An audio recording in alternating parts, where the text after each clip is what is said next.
ላይ እንደዚህ የሚባል ሳይንስ የለም እያልኳችሁ ነው። ምንም የተደበሰበሰ ነገር የለውም። እንዴት መረዳት እንዳቃታችሁ አላውቅም። ላይ ሳይንሱ በደረሰበት ሁኔታ ለማስረዳት ሞክሬያለሁ። ብዙ ማስረጃዎችን አያይዤላችኋለሁ። ከሱ መረዳት ትችላላችሁ።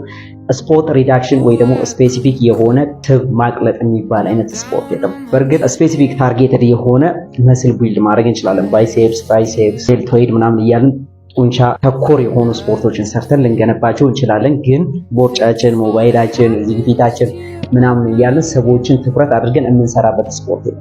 ኢቨን ትኩረት አድርገን ብንሰራ እንኳን ነው የምላችሁ ቤስት የሆነ ዳይት ፕላን ኖሮን እና ከኤክሰርሳይዝ ጋር ተጣምሮ እንደዚሁም ደግሞ ስትረስ ፍሪ የሆነ ላይፍ እየኖርን በቂ እረፍት እያደረግን ወይታችን መቀነስ ብንጀምር እንኳን የቱ ጋር ቀድሞ እንደሚቀንስ አይታወቅም። ከፊታችሁ አካባቢ ሊሆን ይችላል ቀድሞ የሚቀንሰው ወይ ከሆዳችሁ አካባቢ ወይ ደግሞ ከዚህ ከሞባይላችሁ አካባቢ ሊሆን ይችላል።